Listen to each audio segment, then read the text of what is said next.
എല്ലാ മാന്യ സുഹൃത്തുക്കൾക്കും ക്രിസ്തുയേശുവിന്റെ നാമത്തിൽ സ്നേഹവന്ദനങ്ങൾ. കഴിഞ്ഞ ദിവസം ഒരു സ്വകാര്യ ചാനലിൽ രണ്ട് സുഹൃത്തുക്കൾ ഇരുന്ന് ചർച്ച ചെയ്യുന്നത് കണ്ടു. അതിന്റെ പിറകിലേക്കുള്ള വീഡിയോകൾ ശ്രദ്ധിച്ചപ്പോൾ അതൊരു സ്വകാര്യ വിഭാഗക്കാർക്ക് വേണ്ടി വിഴുപ്പുപണിയെടുക്കുന്ന പണിക്കാരാണെന്ന് മനസ്സിലായി. എന്നാലും അതിനകത്ത് പറഞ്ഞിരിക്കുന്ന ചില പരാമർശങ്ങൾക്ക് മറുപടി പറയാതിരിക്കാൻ നിവൃത്തിയില്ല. കാരണം വ്യാജ വാർത്തകൾ പരത്തിക്കൊണ്ട് കേരളത്തിൽ കൂടെ ഒരൽപ്പം പ്രതിസന്ധി ഉണ്ടാക്കുവാനുള്ള ഇവരുടെ കുതന്ത്രമാണ് നമ്മൾ ഇവിടെ കാണുന്നത്. അവരതിനിട്ടിരുന്ന തമ്പനയിൽ ഇങ്ങനെയാണ്: പാസ്റ്റർമാരെ പൊക്കി തുടങ്ങി. പിന്നീട് അതിന്റെ വാർത്തകളിലേക്ക് വരുമ്പോഴാണ് ഉഡായിപ്പ് പാസ്റ്റർമാരെ പൊക്കി തുടങ്ങി എന്നാണ് അദ്ദേഹത്തിന്റെ പരാമർശം. ഉഡായിപ്പ് എന്താണ് എന്നുള്ളതാണ് അടുത്ത തമാശ. നോർത്ത് ഇന്ത്യയിൽ UP-യിലുള്ള കാര്യമാണെന്നാണ് പറയുന്നത്. UP-യിൽ ഒരാൾക്ക് സ്പോണ്ടിലൈസിസ് ഉണ്ടായിരുന്നു എന്നും കഴുത്തുവേദന ഉണ്ടായിരുന്നു എന്നും നിങ്ങൾക്കറിയാം. കഴുത്തിന് തേയ്മാനം എന്നാണ് ഡോക്ടേഴ്സ് ഒക്കെ പറയുന്നത്. അതുണ്ടായാൽ വലിയധികം പ്രയാസമാണ്. ആൾക്ക് നടക്കാനും കിടക്കാനും പോലും പ്രയാസമുള്ള ഒരു അന്തരീക്ഷമാണ്. കോളറൊക്കെ കഴുത്തിലിടുന്ന ഒരു രോഗമാണ്. അപ്പോൾ ഇങ്ങനെ രോഗത്താൽ പിടിപ്പെട്ടയാളെ സുഖപ്പെടുത്തി കൊടുക്കാം എന്ന് പറഞ്ഞ് ഒരു പാസ്റ്റർ അയാളെ പോയി സമീപിച്ചു എന്നും എന്നിട്ട് അയാളെ ഒരു ഹോസ്പിറ്റലിലേക്ക് കൊണ്ടുപോകാം എന്ന് പറഞ്ഞ് അവിടെ നിന്ന് വണ്ടി കയറ്റി അദ്ദേഹത്തെയും അദ്ദേഹത്തിന്റെ കുടുംബത്തെയും പഞ്ചാബിലേക്ക് കൊണ്ടുപോയി എന്നും ആശുപത്രിക്ക് പകരം കൊണ്ടുചെന്നത് ഒരു പള്ളിയിലാണ് എന്നും അവിടെ ചെന്നതിന് ശേഷം ഇയാള് അങ്ങനെ പള്ളിയിൽ എനിക്ക് പറ്റത്തില്ല, തിരിച്ചു പോകണമെന്ന് അയാൾ ആവശ്യപ്പെട്ടു എന്നും അവസാനം നിർബന്ധമായി അയാളെ വിരട്ടി അയാളെ ഉപദ്രവിച്ച് അയാളെ ക്രിസ്ത്യാനിയാക്കിയെന്നും മാസം 1000 രൂപ കൊടുക്കാം എന്ന് അയാളോട് പറഞ്ഞു എന്നും അതിനുശേഷം അയാൾ പഞ്ചാബിൽ നിന്ന് UP-യിൽ അയാളുടെ വീട്ടിലെത്തുന്നതിന് മുമ്പ് തന്നെ അയാളുടെ ബാങ്കിൽ 5 ലക്ഷം രൂപ ഇട്ട് കൊടുക്കാം എന്നും ഓഫർ ചെയ്തു എന്നും അത് പിന്നീട് അയാൾ ചെന്ന് ഇവരുടെ അടുത്തൊക്കെ പറഞ്ഞു. ആകെ അത് പ്രശ്നമായി. അങ്ങനെ പാസ്റ്റർ അറസ്റ്റ് ചെയ്തു എന്നുമാണ് ഈ കഥ. ഇതിൽ രസകരമായി ഈ വായിക്കുന്നവനെങ്കിലും മനസ്സിലാക്കണം. കാരണം ഇത് പറയുന്നവൻ മലയാളിയാണല്ലോ, അരിയാഹാരം തിന്നുന്നവൻ എന്നാണ് എന്റെ ചിന്ത. അപ്പോൾ അയാളെങ്കിലും ഇത് മനസ്സിലാക്കാൻ കഴിയണം. കേരളത്തിൽ പോലും ഒരു കിറ്റിൽ 4 പപ്പടവും 1/2 കിലോ പഞ്ചസാരയും 1/2 ലിറ്ററിന്റെ എണ്ണയും 2 കിലോ പുഴുക്കലരിയും ഇച്ചിരി വറ്റലുമുളകും ഇട്ട് കെട്ടി വീട്ടിൽ കൊണ്ടു കൊടുത്താൽ പാർട്ടി മാറി വോട്ടിടാൻ ഉളുമ്പില്ലാത്ത മലയാളികളുള്ള നാട്ടിൽ 5 ലക്ഷം രൂപ ചെലവില്ല ഒരുത്തനെ മതം മാറ്റാൻ എന്ന് തിരിച്ചറിയണം. അതിനുള്ള സാമാന്യ വെളിവ് ഈ സംസാരിക്കുന്നവനെങ്കിലും ഉണ്ടാകേണ്ടതാണ്. പക്ഷേ തലയ്ക്കകത്ത് അതല്ല ഉദ്ദേശം എന്നുള്ളത് അറിയാമെന്നുള്ളത് കൊണ്ട് തന്നെ ഇതിന് മറുപടി പറയുവാൻ തീരുമാനിച്ചതും. 5 ലക്ഷം രൂപയുടെ ചിലവില്ല സുഹൃത്തെ കേരളത്തിൽ ഒരുത്തനെ മതം മാറ്റാൻ. 5 ലക്ഷം രൂപ വെച്ച് നിങ്ങൾക്ക് ചെലവ് തരാൻ ധൈര്യമുണ്ടോ? അതിന് പറ്റിയൊരു സംഘടനയുണ്ടോ നിങ്ങൾക്ക് തരാൻ? ഞാൻ ഒരാഴ്ചയിൽ 10 കുടുംബത്തെ വെച്ച് സ്നാനപ്പെടുത്തി കാണിച്ചു തരാം, ക്രിസ്ത്യാനിയാക്കി കാണിച്ചു തരാം. 5 ലക്ഷം രൂപ പോയിട്ട് 500 രൂപ പോലും ഇവിടെ ആരെയും മതം മാറ്റാൻ കൊടുക്കുന്നില്ല.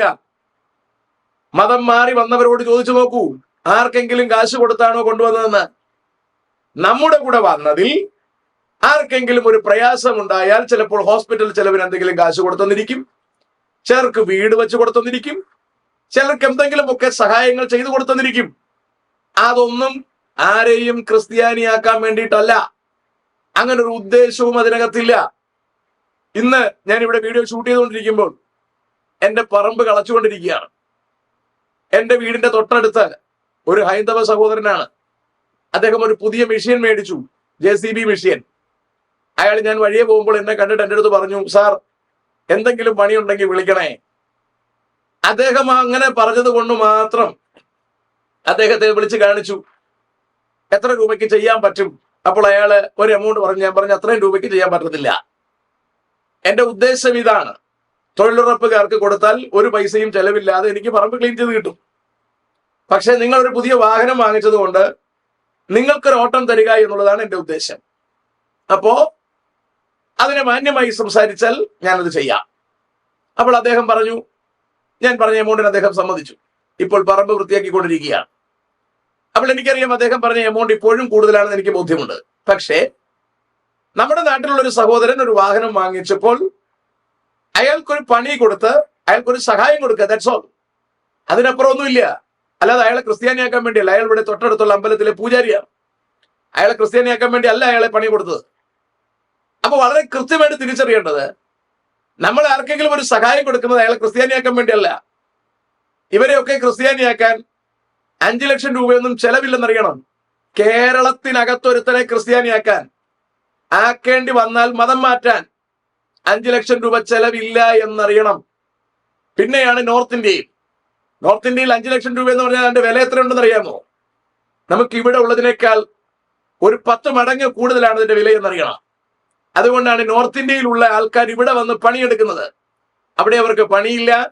ഒരു ദിവസം പണി ചെയ്താൽ 100 രൂപ പോലും അവർക്ക് കിട്ടത്തുമില്ല. അങ്ങനെയുള്ളവർ ഇവിടെ വന്ന് 1100 രൂപയ്ക്ക് ജോലി ചെയ്യുന്നത് അവിടെ പൈസയുടെ മൂല്യ വ്യത്യാസമുള്ളത് കൊണ്ടാണ്. എന്ന് പറഞ്ഞാൽ ഗ്ലോബലി മൂല്യ വ്യത്യാസമൊന്നുമില്ല, പക്ഷെ അവിടെ അവർക്ക് ജീവിക്കാൻ ഒരു 100 രൂപ ധാരാളമാണ്. അങ്ങനെയുള്ള ജനത്തിന് അവിടെയുള്ള ഉപദേശിമാർക്ക് പോലും സ്പോൺസർ ചെയ്യുന്നത് 2000 രൂപയൊക്കെയാണ്. അവരുടെ ഒരു മാസത്തേക്കുള്ള ഉപജീവനത്തിന് കൊടുക്കുന്നത് പോലും 2000 രൂപയൊക്കെയാണ്.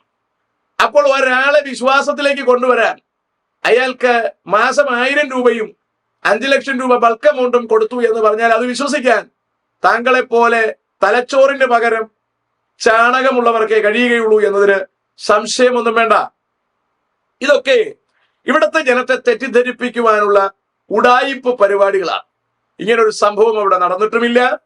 ഇങ്ങനൊരു സംഭവത്തെ ഉണ്ടാക്കിയെടുത്തതാണ്. എന്ന് പറഞ്ഞാൽ യോഗി സർക്കാർ കഴിഞ്ഞ പ്രാവശ്യം മോഡി ഗവൺമെന്റിന് സമ്മാനിച്ചത് 70-ലധികം MP-മാരെയാണ്. ഇപ്രാവശ്യം ഇവർ കിണഞ്ഞു പരിശ്രമിച്ചിട്ടും 35-ലധികം ഇവർക്ക് കൊണ്ടെത്തിക്കാൻ കഴിഞ്ഞില്ല. ആദ്യം ഉണ്ടായിരുന്നതിന്റെ നേരെ പകുതിയായി MP-മാരുടെ എണ്ണം കുറഞ്ഞു. കേന്ദ്ര സർക്കാരിൽ നിന്നും BJP-യുടെ കേന്ദ്ര തലത്തിൽ നിന്നും യോഗിക്ക് നല്ല നിലയിൽ പ്രഷർ ഉണ്ടായി. അയാളുടെ പഠനം നടത്തി എന്തുകൊണ്ട് വോട്ട് കുറയുന്നു.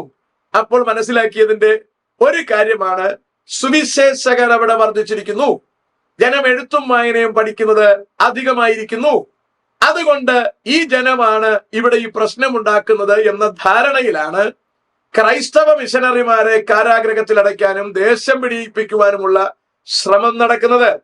അതുകൊണ്ട് അവിടെ കഴിഞ്ഞ ദിവസം ട്രാക്ട് കൊടുത്തുകൊണ്ട് നടന്ന ഒരു ജോസ് പാപ്പച്ചനെയും ഭാര്യയെയും 5 കൊല്ലം കഠിന തടവിന് വിധിച്ച് കാരാഗ്രഹത്തിൽ അടച്ചിരിക്കുകയാണ്. ആരെയാണ് യോഗി പേടിക്കുന്നത്? ക്രൈസ്തവനെയാണോ? ഇത്ര പേടിച്ചാൽ എത്ര നീളം പോകുമെന്നാണ് വിചാരിക്കുന്നത്? അത്ര നീളമൊന്നും പോകാൻ കഴിയില്ല സുഹൃത്തെ. അപ്പോൾ ഇതിൽ ഒരുപാട് രസകരമായ കാര്യങ്ങൾ ഇനിയും തിരിച്ചറിയേണ്ടതായിട്ടുണ്ട്. ഈ കാര്യം അവതരിപ്പിക്കുന്ന, ഞാൻ അദ്ദേഹം പറയുന്ന ശബ്ദരേഖ ഞാൻ കേൾപ്പിക്കാം. ഇവിടെ ഇദ്ദേഹം അവതരിപ്പിക്കുന്ന വളരെ വാചാലമായി വൃത്തിക്ക് ഉടുപ്പുമിട്ട് നന്നായിട്ട് ഷേവ് ചെയ്ത് നിന്ന് ഇയാള് ഈ വർത്തമാനം പറയുന്നതിന്റെ പുറകിൽ ക്രൈസ്തവ മിഷനറിമാരാണ് എന്ന വസ്തുത തിരിച്ചറിയണം. 60-70 വയസ്സുള്ള കിഴവന്മാർ കൊച്ചു പെമ്പിള്ളേരെ, 12-14 വയസ്സുള്ള പെമ്പിള്ളേരെ കല്യാണം കഴിക്കുന്ന കാലമായിരുന്നു ഇന്ത്യ മഹാരാജ്യത്തിന് പറയാമായിരുന്ന കാര്യം. ആ കാര്യത്തിന് വ്യത്യാസം വന്നത് മിഷനറിമാർ ഇവിടെ വന്നിട്ടാണ്. മര്യാദയ്ക്ക് കല്യാണം കഴിക്കാൻ തുടങ്ങുന്ന സംവിധാനം ഇവിടെ വന്നത് മിഷനറിമാർ വന്ന ശേഷമാണ്. അല്ലാതെ മറ്റാരെങ്കിലും ഇവിടെ നവോത്ഥാന നായകന്മാർ എഴുന്നേറ്റത് കൊണ്ടല്ല. അടുത്ത വസ്തുതയും തിരിച്ചറിയണം. കല്യാണം കഴിഞ്ഞ് 2-3 കൊല്ലത്തിനിടയിൽ ഈ പടുകിഴവൻ മരിക്കും. ഭർത്താവ് മരിച്ചാൽ ഭാര്യയ്ക്ക് പിന്നെ ജീവിക്കാൻ അനുവാദമില്ല. ആ ഭാര്യയെ ഭർത്താവിനെ കത്തിക്കുന്ന ചിതയിൽ കാട്ടാളന്മാർ മുളവടി കൊണ്ട് കുത്തിപ്പിടിച്ചു വെച്ച് കൊല്ലുമായിരുന്നു. അത്രയോ നിലവിളിച്ച് എത്രയോ പെൺകുട്ടികൾ നമ്മുടെ ഭാരത മണ്ണിൽ മരിച്ചിട്ടുണ്ട്. ഈ അന്ധവിശ്വാസങ്ങൾക്കൊക്കെ വ്യത്യാസം വരുത്തിയത് യേശുക്രിസ്തുവിന്റെ സുവിശേഷമാണ് സുഹൃത്തെ. ആ സുവിശേഷം ഭാരത മണ്ണിൽ എവിടെല്ലാം വ്യാപിച്ചിട്ടുണ്ടോ അവിടെല്ലാം ജനം കാര്യങ്ങളെക്കുറിച്ച് ചിന്തിക്കാൻ തുടങ്ങി. ഇപ്പോൾ ഈ യോഗി സർക്കാരിന്റെ കീഴിലും സുവിശേഷകർ സുവിശേഷം പറയുന്നത് കൊണ്ട് തന്നെ ജനം വായിക്കാനും എഴുതാനും ഒക്കെ പഠിക്കുന്നു. ജനം കാര്യങ്ങളെക്കുറിച്ച് പഠിക്കുന്നു. കളി നടക്കുന്നില്ലെന്നുള്ളതാണ് ഇതിന്റെ പുറകിലെ രഹസ്യം. അല്ലെങ്കിൽ അവിടെ ചെന്ന ആൾക്കാര് വിരല് കാണിച്ചു കൊടുക്കുമ്പോൾ വിരലിൽ മഷി പുരട്ടി കൊടുത്താൽ മാത്രം മതി, നിങ്ങൾ കോട്ടായി എന്ന് പറഞ്ഞ് അവർക്ക് പോകാം. അകത്തവർക്ക് ഇഷ്ടമുള്ള ചിഹ്നത്തിൽ വോട്ടിടാം.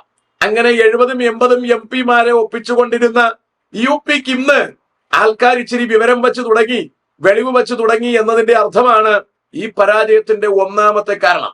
രണ്ടാമത്തെ കാരണം അഹങ്കാരം തന്നെയാണ്. സർക്കാർ കഴിഞ്ഞ പ്രാവശ്യം താഴെ ഇറങ്ങുമ്പോൾ അടുത്തു വരുമ്പോൾ കൂടുതൽ ഭൂരിപക്ഷത്തോടെ വരും എന്ന പ്രതീക്ഷയോടെയാണ് വന്നത്. ഇപ്രാവശ്യം എത്രയെന്ന് പറഞ്ഞാണ് വന്നത്? ഒടുവിൽ എന്തു പറ്റി? പിന്നീട് നിതീഷ് കുമാറിന്റെയും ചന്ദ്രബാബു നായിഡുവിന്റെയും കാല് പിടിച്ചിരിക്കേണ്ടുന്ന ഒരു ഗതികേട് സംഭവിച്ചു. ഒരു കാര്യം തിരിച്ചറിയണം, ഒരാളെ സിംഹാസനത്തിൽ ഇരുത്തുന്നതും എഴുന്നേൽപ്പിക്കുന്നതും ഈ അഖിലാണ്ടത്തിന്റെ ഉടയവനായ ദൈവമാണ്. നിങ്ങൾ നാട്ടിൽ അവിടെവിടെയായി സമാധിയിരുത്തുന്ന ദൈവങ്ങളല്ല എന്ന വസ്തുതയും നിങ്ങൾ തിരിച്ചറിയണം. അതുകൊണ്ട് യേശുക്രിസ്തുവിന്റെ സുവിശേഷത്തെ ഭാരത മണ്ണിൽ നിന്ന് തുടച്ചു മാറ്റി വൃത്തിയാക്കി കളയാമെന്ന് ആരെങ്കിലും കരുതുന്നുവെങ്കിൽ നടക്കുന്ന കാര്യമല്ല. അപ്രകാരം തുടച്ചു മാറ്റാൻ ശ്രമിച്ച എല്ലാ ഭരണ സംവിധാനങ്ങളും തലകീഴായി മറിഞ്ഞിട്ട് അവിടെല്ലാം യേശുവിന്റെ സുവിശേഷം നിലനിന്നതേ ഉള്ളൂ എന്ന വസ്തുത താങ്കൾ തിരിച്ചറിയുക. കള്ളക്കേസുകൾ ചുമത്തി ക്രൈസ്തവ മിഷനറിമാരെ, സുവിശേഷകരെ കാരാഗ്രഹത്തിൽ അടച്ചും പീഡിപ്പിച്ചും ദൈവസഭകളെ പൊളിച്ചെറിഞ്ഞും ആ ദേശങ്ങളിലെല്ലാം നിങ്ങൾ പഴയ സംവിധാനം തിരിച്ചു കൊണ്ടുവരാം എന്ന് നിങ്ങൾ ആഗ്രഹിക്കുന്നുവെങ്കിൽ കാലഹരണപ്പെട്ടുപോയ സതിയും കാലഹരണപ്പെട്ടുപോയ മറ്റു തരം വൃത്തികെട്ട ദേവദാസി സിസ്റ്റം പോലെയുള്ള സംവിധാനങ്ങളും മടക്കിക്കൊണ്ടുവരുവാൻ നിങ്ങൾ ഉച്ചസ്ഥലം ആഗ്രഹിക്കുന്നു എങ്കിൽ അത് വെറും ആഗ്രഹം മാത്രമാണ്. അത് ഇനി ഭാരത മണ്ണിൽ നടക്കില്ല എന്നതിന് സംശയമൊന്നും വേണ്ട. ഇല്ലെങ്കിൽ നിങ്ങൾ നാളെ നേരം വെളുക്കുമ്പോൾ എല്ലാ ക്രൈസ്തവ മിഷനറിമാരെയും, വേണമെങ്കിൽ എല്ലാ ക്രിസ്ത്യാനികളെയും തുറുങ്കിലടച്ചു നോക്കൂ. എന്നിട്ട് നിങ്ങൾ 1 മാസം പരിശോധിച്ച് നോക്കൂ. ഈ ഭാരതത്തെ നിങ്ങൾ ഉദ്ദേശിച്ച തരത്തിൽ കൊണ്ടുവരാൻ കഴിയുമോ എന്ന് നിങ്ങൾക്ക് അപ്പോൾ അറിയാം. സുഹൃത്തുക്കളെ, ഇതിനു വേണ്ടി മെനക്കെട്ടിറങ്ങുന്ന, ക്രൈസ്തവനെ നശിപ്പിക്കാൻ വേണ്ടി മെനക്കെട്ടിറങ്ങുന്നവൻ തന്നെ പിന്നീട് പ്രസംഗിക്കേണ്ടി വരും എന്നതാണ് അതിന്റെ ഏറ്റവും പ്രധാനപ്പെട്ട ദൗത്യം. യോഗി തന്നെ നാളെ യേശുവിനെ പ്രസംഗിക്കേണ്ടുന്ന ഗതിയിലേക്ക് വരും എന്നതാണ് ഇതിന്റെ പ്രത്യേകത. അതാണ് യേശുക്രിസ്തുവിന്റെ സുവിശേഷത്തിന്റെ പ്രത്യേകത. ഇത് സ്നേഹത്തിന്റെ സുവിശേഷമാണ്. യേശുക്രിസ്തുവിനെ വിശ്വസിക്കുന്ന ജനത്തെ വീട്ടിൽ കയറി സ്ത്രീകളെയും കുട്ടികളെയും അടക്കം വീടിനകത്തുനിന്ന് പുറത്തേക്ക് വലിച്ചിഴച്ചു കൊണ്ടുവന്ന് പീഡനങ്ങളും കൊലയും നടത്തിക്കൊണ്ടിരുന്ന ഒരാളാണ് പൗലോസ് എന്ന് നമ്മൾ വേദപുസ്തകത്തിൽ കേൾക്കുന്ന മാന്യ മനുഷ്യൻ. അയാളുടെ ആദ്യത്തെ പേര് ശൗൽ എന്നായിരുന്നു. അയാളെ ദമസ്കോസിന്റെ പടിവാതിൽക്കൽ, ഇന്നത്തെ സിറിയയിലെ ദമസ്കോസിന്റെ പടിവാതിൽക്കൽ വെച്ച് ക്രൈസ്തവനെ കൊന്നുമുടിക്കുവാൻ വേണ്ടി കുതിരപ്പുറത്ത് അധികാരപത്രം മേടിച്ച് യാത്ര ചെയ്യുന്നയാളെ അവിടെ നിന്ന് തള്ളിയിട്ട് ക്രിസ്തുവിന്റെ സ്നേഹം വെളിപ്പെടുത്തി തുടങ്ങിയ ചരിത്രമാണ് വിശുദ്ധ വേദപുസ്തകത്തിനുള്ളത്. അതുകൊണ്ട് താങ്കൾ ഈ പറയുന്ന വ്യാജ വാർത്തകൾക്ക് യാതൊരു അടിസ്ഥാനവുമില്ല എന്ന വസ്തുത താങ്കൾ തിരിച്ചറിയണം. താങ്കളൊക്കെ പറഞ്ഞിരിക്കുന്ന വേറൊരു വീഡിയോ എന്റെ ശ്രദ്ധയിൽപ്പെട്ടിട്ടുണ്ട്. ഞാൻ അതിനും കഴിയുമെങ്കിൽ മറുപടി പറയാൻ ഞാൻ ശ്രമിക്കും. മറുപടിയല്ല, അതിന്റെ വിശദീകരണം പറയാൻ ശ്രമിക്കും. നിങ്ങൾ പറയുന്ന വ്യാജ വാർത്തകളുടെ വിശദീകരണങ്ങൾ കൃത്യമായും പറയുവാൻ ശ്രമിക്കും. കാരണം നിങ്ങൾ ഇരുന്ന് പറയുന്നത് എന്താണെന്ന് നിങ്ങൾക്ക് തന്നെ ബോധ്യമില്ല. ആ കാര്യത്തെക്കുറിച്ച് എനിക്ക് നന്നായി ബോധ്യമുണ്ട്. അതുകൊണ്ട് അവകളെക്കുറിച്ചുള്ള പഠനം വ്യക്തമായി നടത്തിയതിന് ശേഷമാണ് ഈ സംസാരം നടത്തുവാൻ ശ്രമിക്കുന്നത് എന്നതാണ് അതിലെ പ്രധാനപ്പെട്ട കാര്യം. അതുകൊണ്ട് വളരെ ഗൗരവമായി തിരിച്ചറിയേണ്ടുന്നത്, വിശുദ്ധ വേദപുസ്തകത്തെ ലോകത്തെമ്പാടും സകല ജനത്തോടും പറയണമെന്നും യേശുക്രിസ്തുവിലൂടെയുള്ള നിത്യജീവൻ സർവ്വജനത്തോടും പറയണമെന്നും ക്രിസ്തു ഞങ്ങളോട് ആവശ്യപ്പെട്ടിരിക്കുന്നത് കൊണ്ട് ആ രക്ഷയുടെ സുവിശേഷം ജനത്തോട് പറയുക എന്നുള്ളത് ഞങ്ങളുടെ ഉത്തരവാദിത്വമാണ്. ഒരിടത്തു പോലും 5 രൂപ പോലും കൊടുക്കാമെന്ന് പറഞ്ഞ്, ഒരു കോഴിക്കുഞ്ഞെങ്കിലും കൊടുക്കാമെന്ന് പറഞ്ഞ്, ആർക്കെങ്കിലും എന്തെങ്കിലും ഔദാര്യങ്ങൾ ചെയ്തു കൊടുക്കാമെന്ന് പറഞ്ഞ് ഞങ്ങൾ ആരെയും നാളിതുവരെ ക്രിസ്തു മാർഗത്തിലേക്ക് ചേർത്തിട്ടില്ല, ചേർക്കുകയുമില്ല. അത് ഞങ്ങളുടെ ഉത്തരവാദിത്വവുമല്ല. ഞങ്ങൾ പറയുന്നത് യേശുക്രിസ്തുവിലൂടെയുള്ള നിത്യജീവനെ കുറിച്ചാണ്. അത് സ്വീകരിക്കാൻ തയ്യാറായാൽ അവർക്ക് സ്നാനം കൊടുത്ത് അവരെ ദൈവകൃപയിലാക്കുക ഞങ്ങളുടെ ഉത്തരവാദിത്വമാണ്. അല്ലാതെ ആരെയും ഞങ്ങൾ നിങ്ങൾക്ക് എന്തെങ്കിലും തരാമെന്ന് പറഞ്ഞ് കൊണ്ടുവന്നിട്ടില്ല. ആരെയും ഭീഷണിപ്പെടുത്തിയും കൊണ്ടുവന്നിട്ടില്ല. ധൈര്യമുണ്ടോ നിങ്ങൾക്ക് ഓപ്പൺ ചർച്ചകൾക്ക് തയ്യാറാകാൻ? നിങ്ങളുടെ കയ്യിലിരിക്കുന്ന ഗ്രന്ഥവും അല്ലെങ്കിൽ ഇന്ത്യയുടെ കാര്യങ്ങളും ചരിത്രവും വിശുദ്ധ വേദപുസ്തകവും ഒക്കെ വെച്ച് നമുക്കൊന്ന് അപഗ്രഥിക്കാം. അപഗ്രഥിച്ചിട്ട് ശരി ഏതെന്നുള്ളതിലേക്ക് ജനം പോകട്ടെ. ധൈര്യമുണ്ടോ നിങ്ങൾക്ക്? വാളും കത്തിയും വിവരമില്ലാത്ത കുറച്ച് ആൾക്കാരും അവർക്ക് കുറെ മദ്യവും വാങ്ങിച്ചു കൊടുത്ത് ഇളക്കി വിട്ട് സുവിശേഷകരെ ഉപദ്രവിക്കുന്നത് കൊണ്ടോ പള്ളികൾ കത്തിക്കുന്നത് കൊണ്ടോ അവർക്ക് പെർമിഷനുകൾ കൊടുക്കാതിരിക്കുന്നത് കൊണ്ടോ ഒന്നും തകർക്കാൻ കഴിയുന്നതല്ല സുഹൃത്തെ ഈ സുവിശേഷം എന്ന് പറയുന്നത്. ഇനി നിങ്ങൾ ഒരു കാര്യം കൂടി തിരിച്ചറിയണം. 5 ലക്ഷം രൂപ ഒരാൾക്ക് കൊടുത്ത് ഒരാളെ ക്രിസ്ത്യാനിയാക്കണമെങ്കിൽ അതിന്റെ പുറകിൽ പ്രവർത്തിക്കുന്ന ആളാര് എന്ന് നിങ്ങൾ പറയേണ്ടതായി വരും. ഇത് നിങ്ങളുടെ ദൗത്യമാണ്. ഞങ്ങൾ കൃത്യമായി പറയുന്നു, MP-മാർ നിങ്ങൾക്ക് തികയ്ക്കാൻ കഴിയാതെ പോകുന്നത് കൊണ്ട് ക്രൈസ്തവ മിഷനറിമാരെ ഇവിടെ നിന്ന് മാറ്റിയില്ലെങ്കിൽ നിങ്ങൾ പറയുന്ന പൊള്ളത്തരങ്ങൾ വിശ്വസിച്ചുകൊണ്ട് നിങ്ങളുടെ കൂടെ ഏറാൻ മൂളികളായി നടക്കുന്ന ജനതകളെ നിങ്ങൾക്ക് സൃഷ്ടിച്ചെടുക്കാൻ കഴിയും. അപ്പോൾ അവരെ നിങ്ങൾ അങ്ങനെ തന്നെ നിലനിർത്തിയാൽ നിങ്ങൾക്ക് ഗുണമേ ഉള്ളൂ. അല്ലേ? എത്രയധികം പള്ളികളാണ് പൂട്ടിച്ചത്, എത്രയധികം ഓർഫണേജുകളാണ് പൂട്ടിച്ചത്, എത്രയധികം ആതുര സേവനം നടത്തുന്ന കേന്ദ്രങ്ങളാണ് പൂട്ടിച്ചത്. എന്നിട്ട് നിങ്ങൾ അത് നടത്തുന്നുണ്ടോ? ഇല്ല. എന്നാൽ നിങ്ങളുടെ പാർട്ടിക്കാരെ നടത്തുന്നുണ്ടോ? ഇല്ല. ഇതിനെ അഴിച്ചുവിട്ടത് കൊണ്ട് നിങ്ങൾക്ക് എന്താണ് ഗുണം?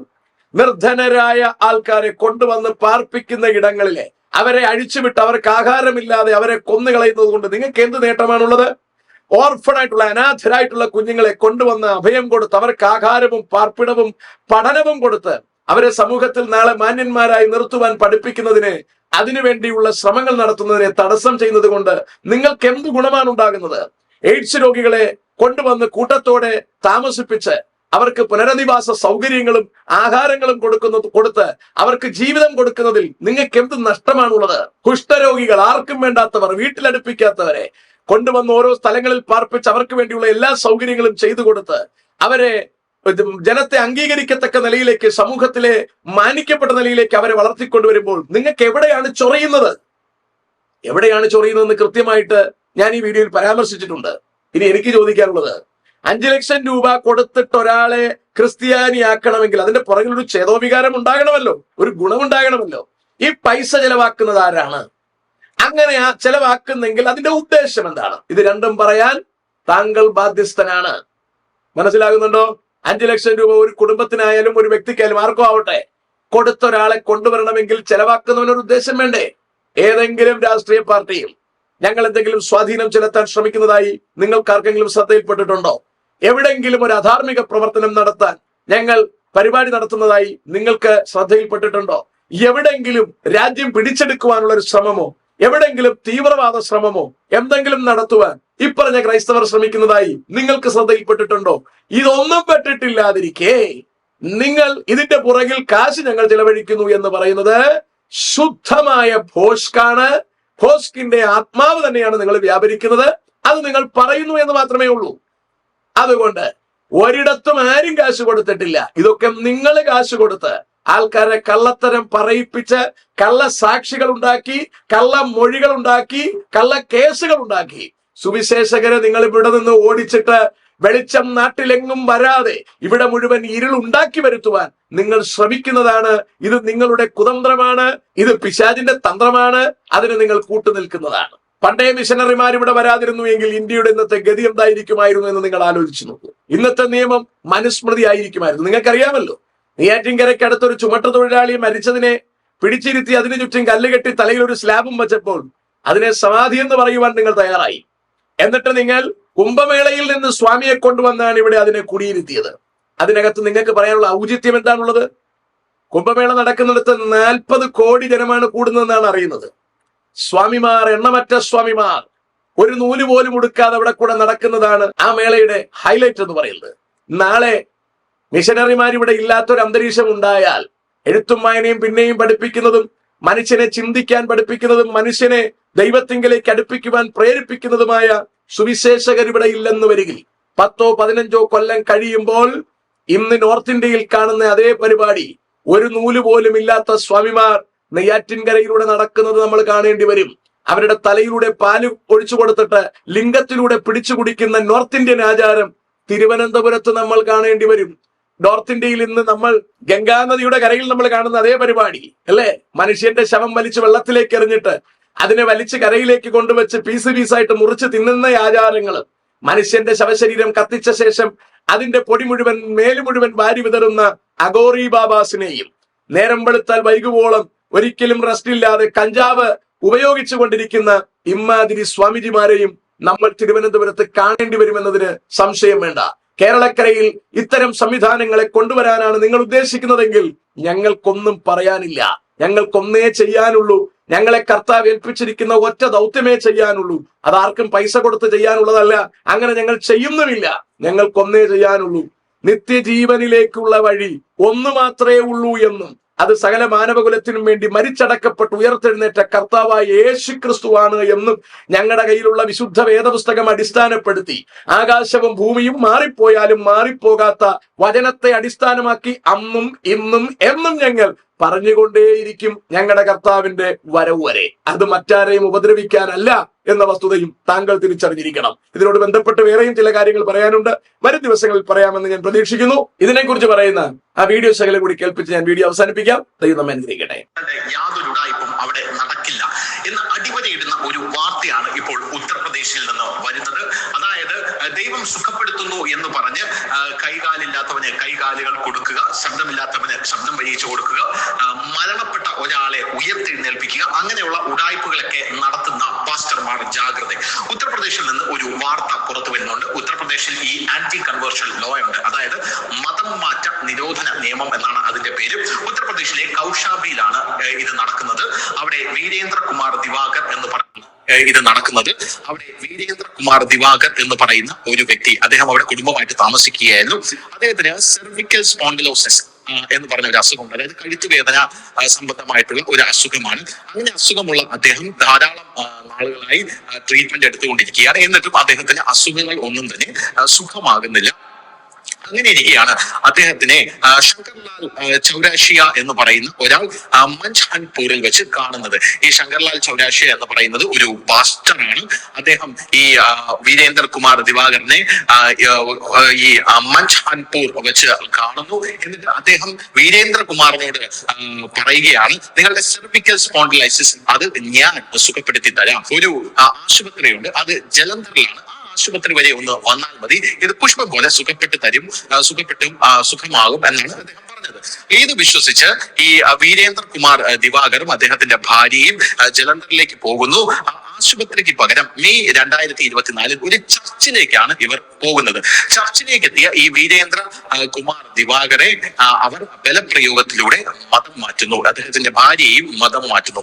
മതം മാറ്റി കഴിഞ്ഞ ശേഷം അവർക്ക് പൈസ വാഗ്ദാനം ചെയ്യുന്നു. എല്ലാ മാസവും 1000 രൂപ വെച്ച് ഞങ്ങൾ നിങ്ങൾക്ക് തരും. പോരാത്തതിന് നിങ്ങൾ തിരിച്ചു വീട്ടിലേക്ക് എത്തുമ്പോൾ 5 ലക്ഷം രൂപ നിങ്ങളുടെ അക്കൗണ്ടിൽ വന്ന് വീഴും എന്നാണ് വീരേന്ദ്രകുമാർ ദിവാകരനോട് പറഞ്ഞത്. വേറെ നിവൃത്തിയില്ല. എത്ര മനോഹരമായാണോ വ്യാജം പറഞ്ഞു പിടിപ്പിച്ചിരിക്കുന്നത്, നിങ്ങൾ കണ്ടോ? 5 ലക്ഷം രൂപ നിങ്ങളുടെ അക്കൗണ്ടിൽ വന്ന് വീഴും. ഇതൊന്നും ആരും പറയില്ല. അതുമല്ല, പെടലിക്ക് സുഖമില്ലാത്ത ഒരാളിനെ കൊണ്ടുവന്ന് 5 ലക്ഷം രൂപയിലേക്ക് എന്ത് ചെയ്യാന്? ഇത് കോമൺ സെൻസ് ഉള്ള എല്ലാവർക്കും മനസ്സിലാകും. ഇവിടെ ഈ സംഘിക്കുട്ടന്റെ ഉദ്ദേശം ജനത്തിന്റെ ഇടയിൽ തെറ്റിദ്ധാരണ ഉണ്ടാക്കുക എന്നുള്ളതാണ്. വാസ്തവത്തിൽ നോർത്ത് ഇന്ത്യയിൽ ഇതുപോലെ വളരെ വ്യാജമായ ആരോപണങ്ങൾ സുവിശേഷകർക്കിടയിൽ പടർത്തി സഭകൾ പൊളിച്ചു കളയുവാനും അവരെയൊക്കെ കാരാഗ്രഹത്തിൽ അടയ്ക്കുവാനും യോഗി സർക്കാർ ശ്രമിക്കുന്നുണ്ട്. അത് യോഗി സർക്കാരിന്റെ തന്നെ പരാജയത്തിന് കാരണമാകുമെന്നല്ലാതെ, അതിന്റെ പൊടി പോലും ഇല്ലാത്ത നിലയിൽ അത് അവസാനിക്കുമെന്നല്ലാതെ വേറൊന്നും ചെയ്യാൻ അവർക്ക് കഴിയില്ല. അതിന് യാതൊരു സംശയവും വേണ്ട. ഏതായാലും കർത്താവിന്റെ വരവിന് മുമ്പ് പീഡകൾ സംഭവിക്കും എന്നുള്ളത് തിരുവെഴുത്തിൽ പറഞ്ഞിരിക്കുന്നത് തന്നെയാണ്. ഞങ്ങളുടെ കർത്താവായ യേശു ക്രിസ്തുവിനെ ക്രൂശിച്ച ലോകം കർത്താവിന്റെ പുറകെ വരുന്ന എല്ലാവരെയും ഉപദ്രവിക്കുമെന്ന് തന്നെയാണ് വചനം പറഞ്ഞിരിക്കുന്നത്. ആ ഉപദ്രവങ്ങളുടെ നടുവിലും ഞങ്ങൾ ചെയ്യുന്നത് ഒറ്റ കാര്യമേ ഉള്ളൂ: നിത്യരക്ഷ ജനത്തോട് അറിയിക്കുക. ഞങ്ങൾക്കിവിടെ ഒരു രാജ്യം സ്ഥാപിക്കുക ഉദ്ദേശമില്ല. ഞങ്ങൾക്കിവിടെ രാജ്യം പിടിക്കുക ഉദ്ദേശമില്ല. ഞങ്ങൾക്ക് ഈ ഭൂമിയിൽ യാതൊന്നും ചെയ്യുക ഉദ്ദേശമില്ല. ആളിന്റെ എണ്ണം കൂട്ടുക ഉദ്ദേശമല്ല. എല്ലാ ജനത്തെയും സുവിശേഷം അറിയിക്കണം. കാരണം എല്ലാവർക്കു വേണ്ടിയും കർത്താവായ യേശു ക്രിസ്തു മരിച്ചിരിക്കുന്നു, അടക്കപ്പെട്ടിരിക്കുന്നു, ഉയർത്തെഴുന്നേറ്റിരിക്കുന്നു. ആ കർത്താവിനെ സ്വീകരിച്ച് ഒരുങ്ങി നിൽക്കുന്ന ജനത്തെ ചേർക്കുവാൻ നമ്മുടെ കർത്താവ് വേഗം വരാൻ പോകുന്നു. ഈ ഭൂമിയെ കർത്താവ് നശിപ്പിക്കാൻ പോകുന്നു. അതൊരു അവസാനത്തെ ഒരു യുദ്ധം കർത്താവ് നേരത്തെ തന്നെ പറഞ്ഞു വെച്ചിട്ടുണ്ട്. അത് അതുപോലെ സംഭവിക്കാനുള്ള എല്ലാ ക്രമീകരണങ്ങളുമായിരിക്കുന്ന ഈ ഘട്ടത്തിൽ ഈ കാര്യത്തെക്കുറിച്ച് വിളിച്ചു പറയേണ്ട ഉത്തരവാദിത്വം ഞങ്ങൾക്കുള്ളത് കൊണ്ട് മാത്രം ഞങ്ങൾ അത് ചെയ്യുന്നു. വിശ്വസിക്കുന്നവർക്ക് നിത്യജീവനെ കരസ്ഥമാക്കാം, വിശ്വസിക്കാത്തവർക്ക് ശിക്ഷാവിധിയിൽ അകപ്പെടാം. എന്ത് ചെയ്യണമെന്നുള്ളത് നിങ്ങൾ തീരുമാനിക്കുക. That's up to you. ദൈവം നിങ്ങൾ എല്ലാവരെയും അനുഗ്രഹിക്കുമാറാകട്ടെ.